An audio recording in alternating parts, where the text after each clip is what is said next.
The dreamy paparazzi land नजरिया की नगरिया में आप सबका स्वागत है। मैं हूं आशीष आत्रे और आज हम आ पहुंचे हैं कभी ना सोने वाली लेकिन सपनों की जादुई नगरी बंबई में। आपने कभी सोचा है कि ये चकाचौंध किन जादूगरों की वजह से है? आखिर आपके फेवरेट एक्टर्स की चटपटे गॉसिप्स की फिशिंग कौन लोग करते हैं? पीछे जा यार। अगर आपको लगता है कि फिल्म इंडस्ट्री सिर्फ बड़े बड़े सितारे अपने राइटर्स और डायरेक्टर्स के साथ मिलकर काम करते हैं, मेरे जिगर के टुकड़ों, आज आपका नजरिया बदलने वाला है। काफी लोग ये सारी बातें यहाँ नहीं करते बेटे, आप अपना काम कर चल। जी हाँ, ये अनहद ग्लैमर और सेलिब्रिटीज के पीछे पागलपन जो आपको देखने को मिलता है, उसके सबसे बड़े कर्ता धर्ता हैं हमारे पैपराजी और ये पैपराजी कल्चर।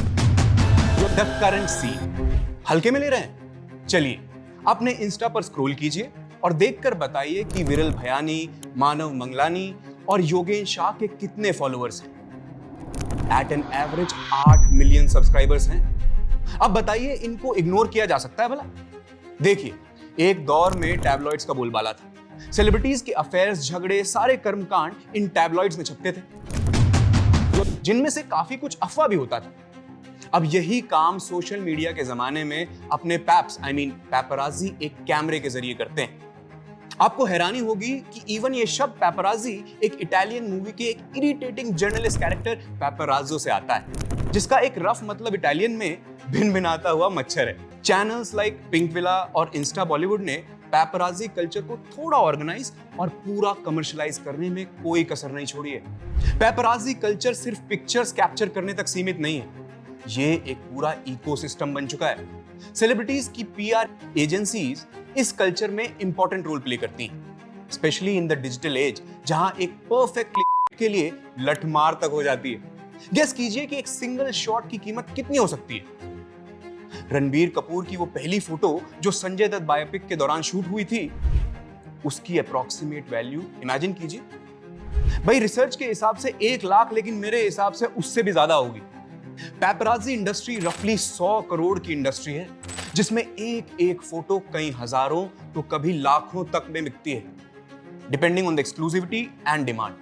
अब डिमांड से याद आया कि इस इंडस्ट्री का सबसे बड़ा डिसाइडिंग फैक्टर हैं आप लोग, यानी जो अलग अलग प्लेटफॉर्म्स पर एक्सक्लूसिव न्यूज के चक्कर में एक्टर्स के पर्सनल जिंदगी को खोद कर निकालते हैं। वो इस इंडस्ट्री की डिमांड है, इसीलिए आगे जो मैं बताने वाला हूं उसकी जिम्मेदारी आप पर भी बराबर बनती है। को डिपेंडेंस एंड को टॉक्सिसिटी। ये कल्चर एक को डिपेंडेंस और को टॉक्सिसिटी के रफ मॉडल पर चलता है। एक तरफ सेलिब्रिटीज इस कल्चर को अपने पीआर के लिए एक्सप्लॉइट करते हैं।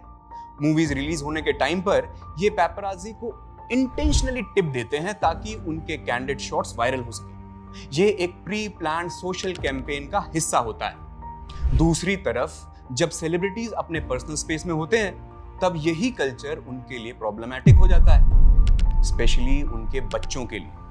तैमूर, अबराम और रिसेंटली एग्जांपल है रणवीर आलिया की बेटी राहा के लिए। Can you not take a video, please? ये डिस्टर्बिंग एंगेजमेंट एथिकली ही गलत नहीं है, बल्कि मेंटल स्टेबिलिटी के लिए भी प्रॉब्लमैटिक है। सैफ अली खान का वो मोमेंट याद है जब उन्होंने कहा था, एक काम करिए हमारे बेडरूम में आ जाइए। ये एक स्टार्क रिमाइंडर है कि कल्चर कितना इन्वेसिव है। लेकिन इस इंडस्ट्री में सेंटर ऑफ पावर सिर्फ ये सेलिब्रिटीज नहीं है। Paparazzi are prominently powerful with crazy influence. लेकिन बावजूद इस पावर और इन्फ्लुएंस के, इनकी वर्किंग कंडीशन एक्सट्रीम होती है। टाइट डेडलाइंस, लंबे वर्किंग आवर्स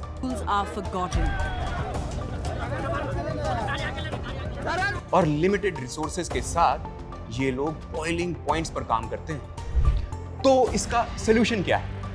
पैपराजी कल्चर को फर्दर ऑर्गेनाइज करना बेहद जरूरी है और प्रोफेशनलिज्म दोनों तरफ से आना चाहिए। A clear line needs to be drawn, लेकिन ये तब तक पॉसिबल नहीं है जब तक आप, यानी इनकी ऑडियंस, खुद रिस्पॉन्सिबल ना बन जाए। इसकी गारंटी मैं नहीं दे सकता।